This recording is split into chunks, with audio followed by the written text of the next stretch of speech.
very challenging month. Not only was Easter rude enough to show up at the end of it completely unexpectedly, Easter is in April and always should be, I also lost a whole week to getting sick. So I ended up having to do a month's worth of work in 2 weeks, which is not ideal. And because I suffer terribly from an affliction called capacity optimism, thanks very much ADHD, it's meant that this month I have not got nearly as much done. I haven't made as much progress on my goals as I would have liked to, but yeah, that's how the cookie crumbles sometimes.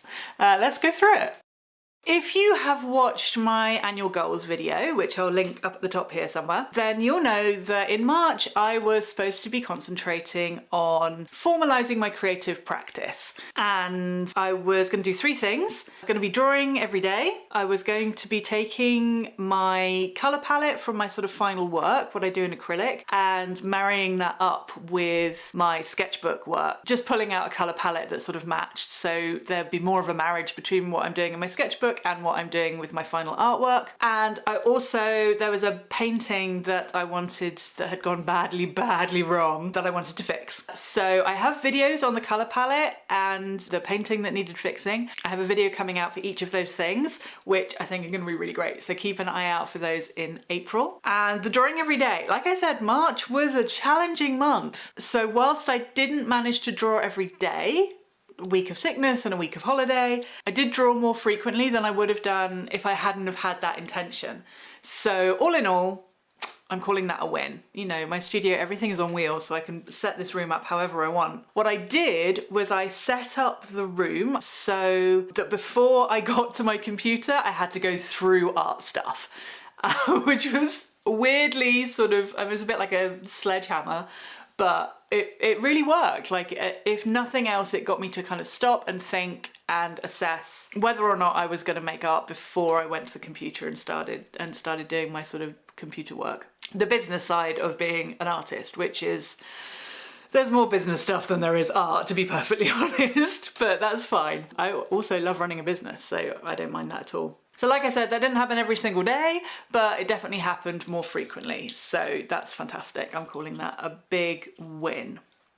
From a business perspective, I had to make a few changes. I had to move a few things around just because there was such a time crunch. If you're interested in finding out more about how I run my business as a full-time professional artist, then I really recommend that you go and check out my Patreon. I give you all of the behind the scenes of what I'm doing, when, my thought process behind the decisions I'm making, how I'm doing my marketing, all of that. And I also do some workshops on business fundamentals and things as well, specifically catered towards artists and creatives. So if you're interested in running a business as an artist or making money from your art, then I really recommend that you go and check that out. I'm actually going to be launching a business course for artists in the not too distant future, and the best place, if you're interested in that, the best place to find out about that is by signing up to my newsletter, my monthly studio bulletin. My newsletter list are my VIPs. That's all the information gets there first. First look at collections, first look at any trainings that I do, first look at absolutely everything.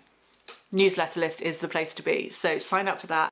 So what have I got coming up in April? So I'm still working on this kind of formalization of my creative process, which it's a lot to do with mindset, I think. It's a lot to do with getting used to the idea that I'm allowed to be an artist. I'm allowed to make art during the workday. I'm allowed to prioritize actually the playing and the experimentation and all of the stuff that feeds into the final artwork. I've heard from a lot of other artists that this is a sort of a problem that they have as well, especially if you've been brought up in a world which sees art as something that's frivolous or, you know, a hobby, the thing that you kind of squeeze into the gaps.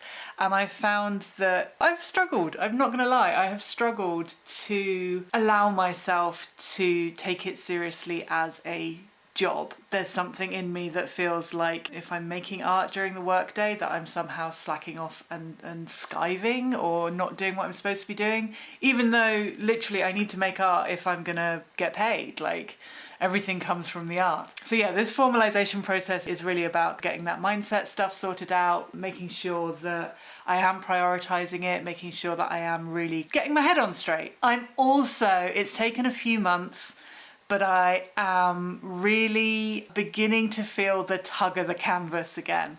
So you may or may not know, if you watch my last goals video, that I made a lot of work. I made like over 120 paintings at the end of last year. And since then I've been in this sort of creative fallow period. I've just been messing around in my sketchbook, just sort of playing really, not making any sort of final work. And I've noticed over the last week or so, especially having a week off on holiday, I've really felt like the ideas are bubbling up, the easel is calling my name. I want to get out the big girl paints and start splashing around again. I've got an idea for a new series, so I'm hoping that in April I'll actually set the room up to do proper big painting, and I'll still be doing stuff in my sketchbook. That's what keeps me warmed up and keeps everything kind of loose and fresh and experimenty. And obviously I've got this new mode of working that I'm trying out at the moment, where I'm using my sketchbook to inform the larger pieces much more.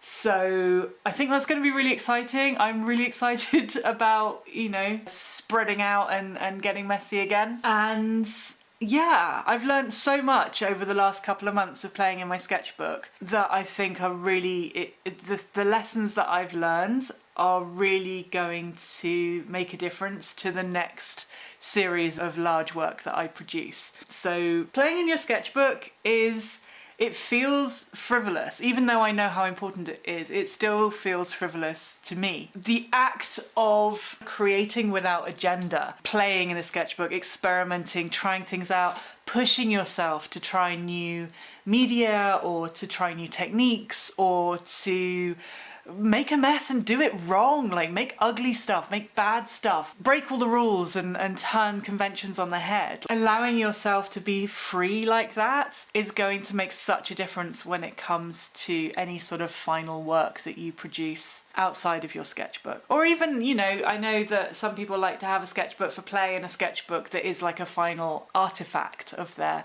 process. So yeah, having a space where you can push yourself, where you allow yourself to be bad, like make bad stuff, make ugly stuff. The reason that my sketchbooks look the way they do is because that's what I use them for. The first time you try something, it's always going to look bad. The first time you do something is always going to be the worst outcome. But you take from that the things that resonate with you take from that the things that really work for you. And often it's in the mistakes and it's in the I've never done it like this before that the magic happens. That's where the sparks fly, you know? And then you can take those things and bring them into your final artwork, your finished pieces. And it makes them so much more exciting. The whole point of being an artist, or the whole point of being human, to be honest, is to evolve. And if we're never pushing ourselves, if we're never allowing ourselves to try something new for the first time, then we're never allowing ourselves to evolve as artists, as humans, as people, you know?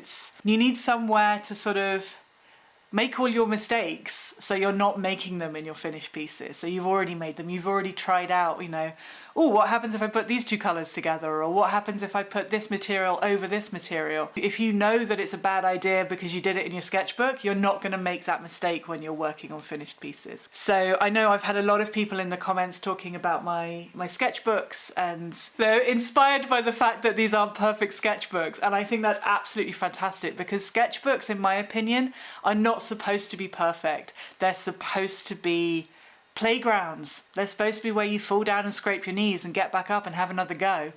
So yeah, make your mistakes, make your messes, use your sketchbook, like mess it up. Throw it in the sea if you need to, like stomp on it, make I don't know, horrible things, but do them with joy. Now, there are a couple of things that were inspiring me this month.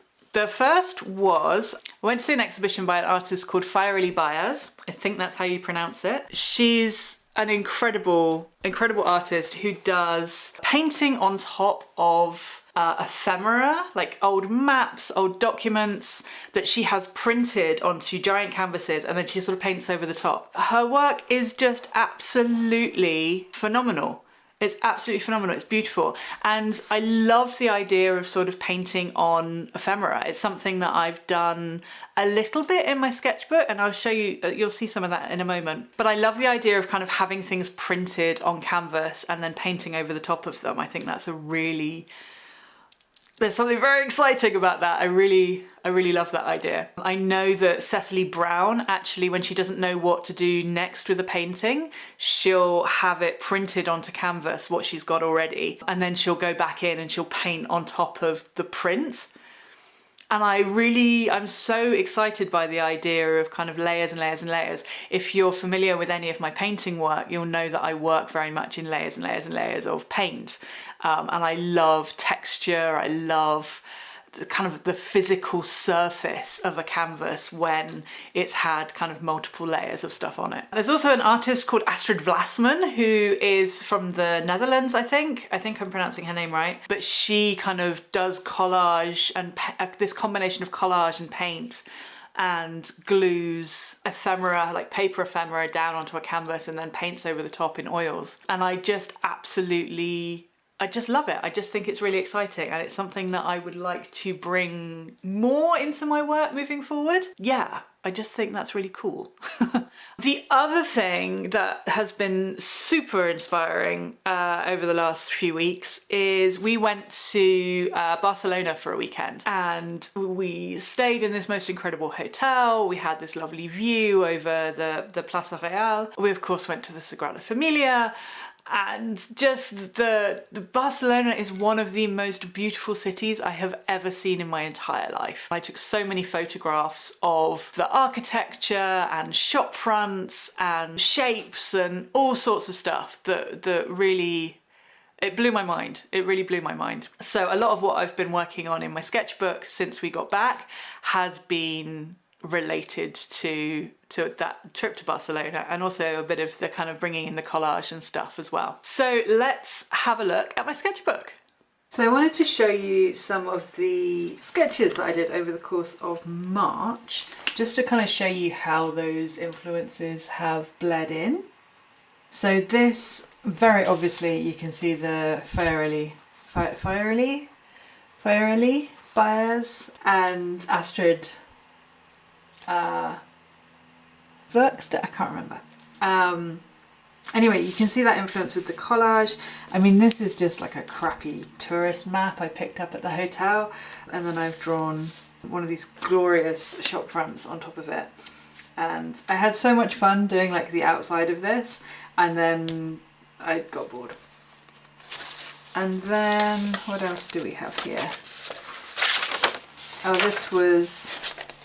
this is fun. This guy, he just looked amazing, and he was standing in front of the cafe where we were sitting and rolling a cigarette, and I loved his pink trousers, and he had the most fabulous like craggy face and this fluffy hair and the hat, and he was just an absolute joy, and I was taking surreptitious photographs of him.